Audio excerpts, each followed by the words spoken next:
I 34F have been with Ken 37 male since I was 16. We met in school as he was my brother's friend. We have been married for 10 years. Have a 2-year-old son and one on the way. Ken has always been my person. The person who you can't picture life without, and I honestly can't remember not loving him. I grew up with him, he's my everything. Unfortunately, Ken has this issue where he takes on everyone else's feelings like to heart. I'm not saying it's a bad thing, however recently his best friend of 20 years has just found out that his wife has been cheating on him and none of the children are his. Obviously his friend is devastated and is staying in our guest room. He's a nice guy, just life has him down right now. He's started the process of divorce. The more time Ken spends with his friend, the more depressed he's become. And distant. Our mornings used to start where I would wake up at 6 a.m. with our son, make breakfast, then about 8 a.m. I could wake Ken up with a coffee and some breakfast before going to drop little one off at nursery and go to work. Ken works from home most days, only going into the office on a Monday. So I'd give him his coffee, he'd give me a kiss, and then I'd go off on my happy little way. Then I'd finish work, get our son and go home where Ken would be making tea. I'd clean up after whilst he was bathing our son and putting him to bed. I thought this was life. It might sound boring to some, but it was my life and I loved it. Our house was filled with love. We would spend our nights cuddling, talking, watching a movie. Date night once a month.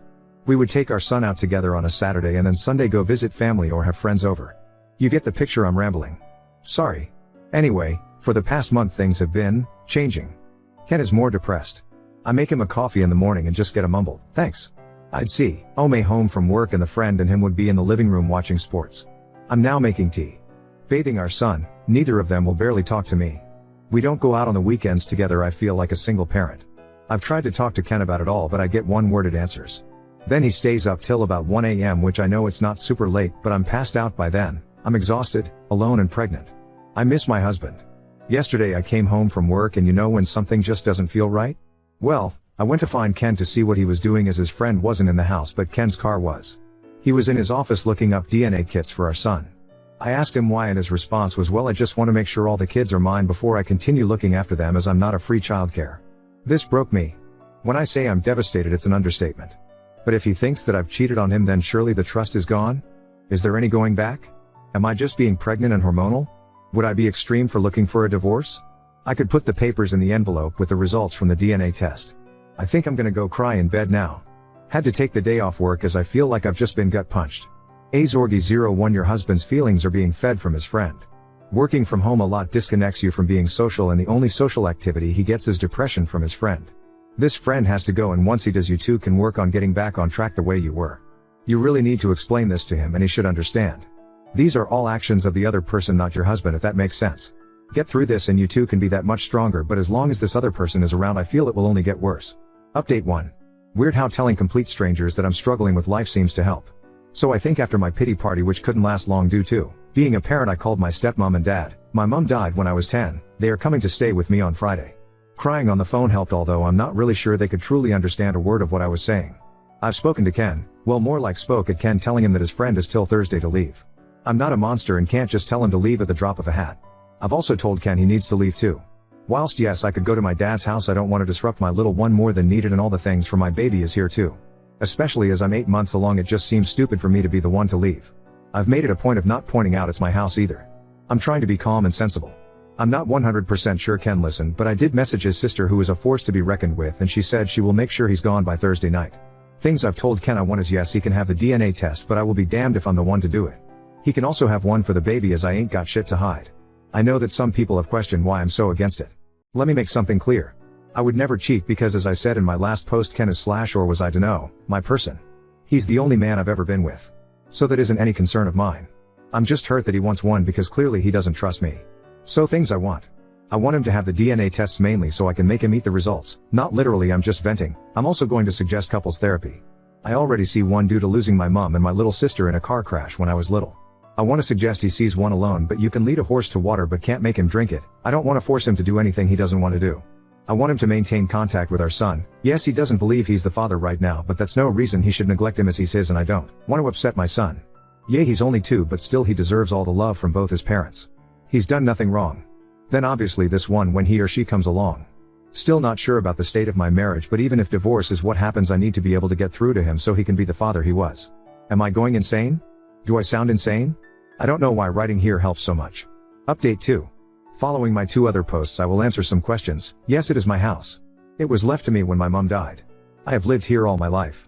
I didn't move out because I have a child and one on the way, so why should I be the one to leave? I get that some people believe I was the off for asking him to leave, but as I was heavily pregnant, have a toddler and it's my house, I wasn't about to leave. Yes, he could have stayed, but have you tried living with someone who just wants to argue or just not talk? I'd prefer my child not to live in that environment. Thank you. At the end of the day, I'm a mother first and a wife second. If you think that's harsh, then I don't know what to tell you. My children come first. End of. Well, Ken's friend did leave the day I told him he had till Thursday. He wasn't happy about it and shouted some insults at me, which was amazing. Ken's sister came and picked up Ken. I wish I could tell you what she said, but she didn't say anything in front of me, just kept giving Ken death stares. We did get the DNA test for little one and Ken is the father, obviously. Ken somehow thinks I've intercepted the results even though I wasn't the one that did it. I wasn't the one that got handed the results, so he's clearly lost his mind. My dad came over and whilst I was making tea my waters broke.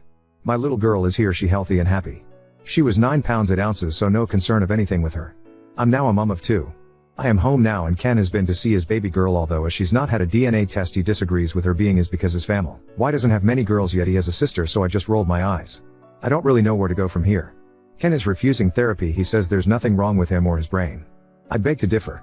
He wants to get another DNA test for our boy but won't tell me when or where, so I can't interfere. Maybe one day he will come to his senses. My dad and stepmom are staying with me for a while to help me with the babies. I'd like to say I'm okay, but honestly my emotions are all over the show. I don't know which was his up. Ken's sister visits the babies and we have an unspoken rule that we don't speak about Ken apart from when our son asks about him. I wish it was the kind of update where he got the results, seen how much of an idiot he's been and we move on, but sadly that's not the case. I can't dwell on it too much, just take shit one day at a time. I do miss my person and worry that he's missing out on his baby girl's life already, which if I think about too much I will just sit and cry, but I don't have time for that. As always, thanks for listening to me rant. I might update if anything else happens in my life. Right now I'm still left wondering if I'm doing the right thing here. Is there anything I could do differently? Why are my kids so hard for him to accept all of a sudden? Orthodox path 2, I think he's either projecting or having a mental breakdown. It's gotta be one or the other. I'd tell his sister to tell him to get help or it's over. I'd make it clear if he doesn't go to therapy/counseling or whatever that a divorce is imminent. Orthodox path 2, I'm starting to think it might be a total mental breakdown and his friend egged it on. I can't imagine what would cause such a sudden switch in personality otherwise. Past username, I think he is now in denial because he wants to not be the father, otherwise he screwed up his whole life for nothing and that would be more dangerous to him than being depressed. BC, his wife cheated, but at least be validated, but also is it possible to have DNA result in 4 days? Update 3. Things have been bizarre but now I have closure. I know what's happened to my marriage. I know what scum Ken really is. He's not my person and never truly was. So now I just want to divorce him, cut my losses and move on with my life. I'm still at home with my babies settling into motherhood. My dad and stepmom are still here but they will be leaving soon once I'm more emotionally stable. To say I'm okay would be a lie, but I now know what I need to do. I have some sort of closure with Ken. I know what happened with him and I know that it's not my fault. Turns out Ken was having an affair and has a baby on the way. Even typing that makes me want to throw up. I found this out when a visibly pregnant lady just knocked on my door and asked me when I would be leaving the house, as it's Ken's house. When I say this confused the crap out of me, I mean it. I talked to this woman for a while to try to work out what she was talking about. It turns out that she's Ken's side piece. Well, technically in her head she's his fiancée. A month ago Ken got down on one knee and proposed to her in my fucking kitchen. Classy, right? So they have been seeing each other for a while. She's having his baby. She believes I'm the ex-wife who Ken is letting him stay in his house till I get on my feet. We apparently broke up a few years ago and none of my kids are Ken's. When I go to work in the mornings Ken goes to her house and works from there. They were waiting for marriage to move in together. How you trying to marry someone when you're already married? Fucking weirdo. I asked for proof of all this. She has pictures of them together. Apparently she has a account that they make content together. I told her we are still married and explained everything to her. I'm not sure what she's going to do. But hey, not my circus, not my monkey. Now I want a divorce. Is it true that once you talk to a solicitor about divorce they can't represent the purse on your divorce? I want to go around our town and meet with as many solicitors as possible, as the first hour is free so that he has a very hard time getting representation. Is that too petty? The house is in my name only and is protected, so there is no way he can take it. I have all my money and we do have a joint account, but that's just what we put our share of household bills in. I haven't spoken directly with Ken. His family have completely cut him off and he's been kicked out of his sister's house. All those people that was concerned about him having tumor or something wrong with his brain, I really don't think that's the case. I think his actions just caught up to him as his lies were going to come out once his baby was born. I think that's what happened. He got backed into a corner and tried to fight his way out. Through divorce process I will get the court to do DNA testing so he has proof for both. Even if he chooses to not believe it. I'm mentally exhausted from all of this and sat wondering how I didn't notice. Might have to go for an eye test. But honestly, would I be so wrong for just making his life as difficult as possible to get legal advice, or is that too far? I want him to suffer. Juliax 1984. I'm a legal assistant. When I worked for the state, we would have a lot of opponents representing themselves without lawyers, either to save money or because the opponent was an insane conspiracy theorist. You might think the attorneys I worked for would be glad when their opponent had no attorney because that makes for an easy win, right? Wrong. Our opponent having no attorney and no idea what they were doing just made the process overly complicated and painful and annoying and dragged it out. True, there are insane conspiracy theorist attorneys out there, too, but the vast majority of the time, once the defendant realized they were in over their head and hired an attorney, it made the process go smoother and faster. I know nothing about divorce court, but I hypothesize sabotaging his attempts to get an attorney will make the ordeal worse for you, too.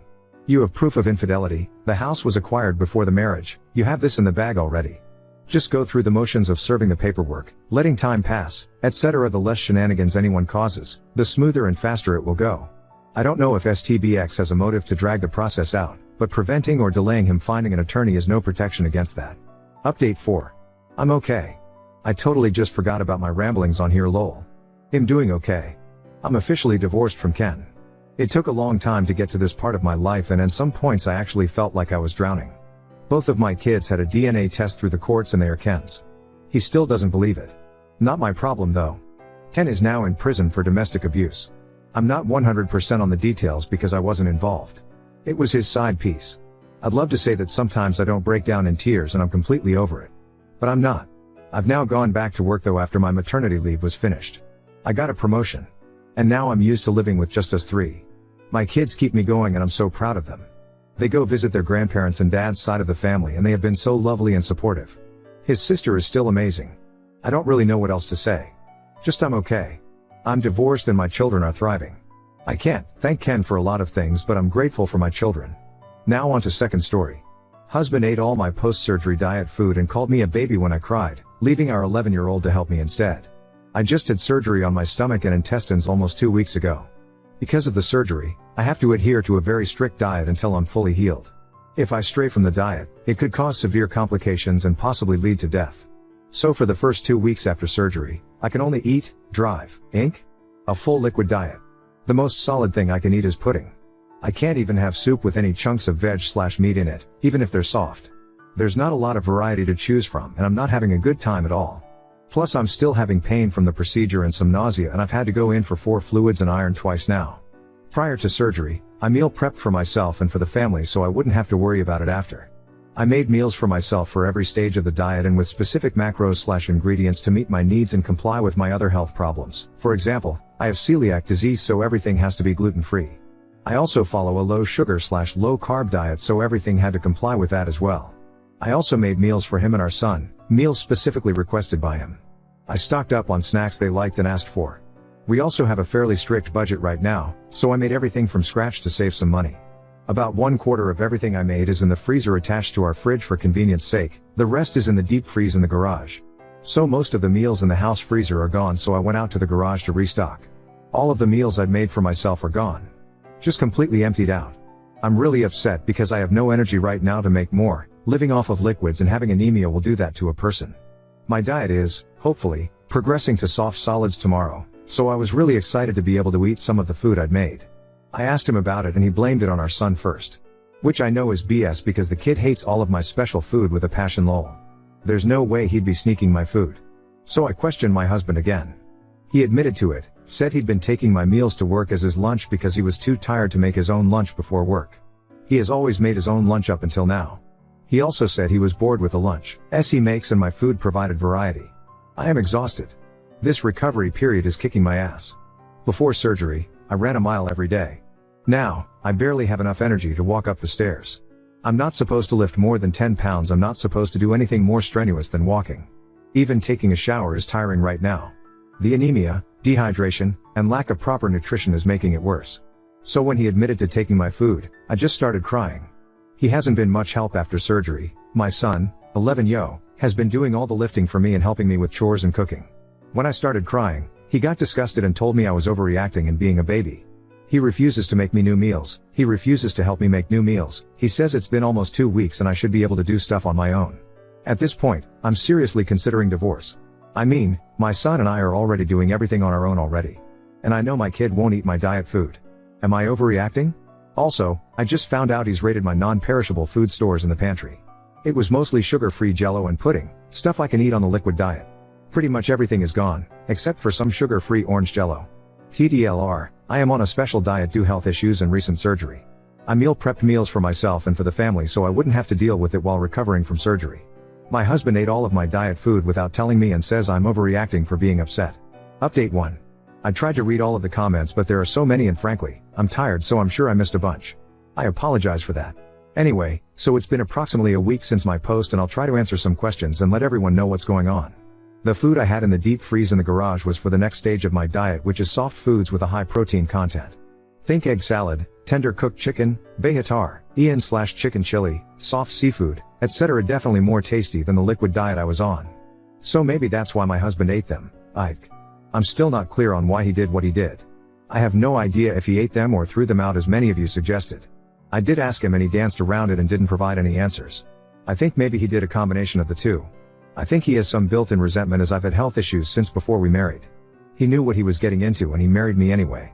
I don't think he realized the toll it could have on him and our relationship though. He's not a caretaker, just to clear things up.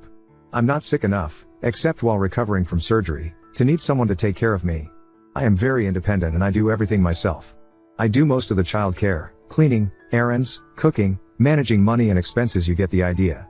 He does get upset because I'm not always able to do activities with him that he really enjoys, like hiking, fishing, frisbee golf, etc. Mostly things that involve being outside. I'm very sensitive to temperature and heat makes me physically sick. I'm also supposed to avoid the sun as it gives me a rash and makes me nauseated. We do a lot of indoor activities like playing games, movies, museums, going to the gym, swimming indoors, etc. I also make an effort to spend time with him individually and as a family. Up until this surgery we have had no issues and I had no idea he would act this way. Maybe I missed some red flags. My husband has never been abusive nor has he ever done anything like this before. That's why I made the post. I was really confused because I had no idea where his attitude was coming from and thought maybe I did something.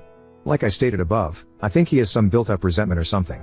He's always been understanding and respectful of my needs and my health and has never shown that he may have any differing feelings. Our sex life is great. He has stated he's very satisfied in that aspect. He says he sees that I'm putting forth a lot of effort to spend time with him and make him a priority in my life and he says he appreciates it. So unless he's feeding me a line of BS, this isn't the cause either. The surgery I had was removal of benign tumors I had in my stomach and part of my intestine. They had to remove 3/4 THS of my stomach and part of my small intestine. They got all of the tumors and are optimistic they won't return. I'll have to be very aware of my nutrition for the rest of my life as I will have malabsorption issues. The surgery was done laparoscopically so it's not as painful and doesn't require as much recovery as an open procedure. After we fought and he refused to rectify the situation, I told him we needed time apart. He went to stay at his mom's house as I don't have any friends or family nearby. For food, I made some scrambled eggs and hard-boiled some eggs to get me through dinner that night and breakfast in the morning. The next day, we talked on the phone for a couple of hours. He apologized profusely. He explained he was extremely stressed at his job and he was really worried about me and my health. I told him that is not an excuse for treating me like crap, nor does it seem like he was worried about me at all since he did what he did. He agreed with me and apologized again.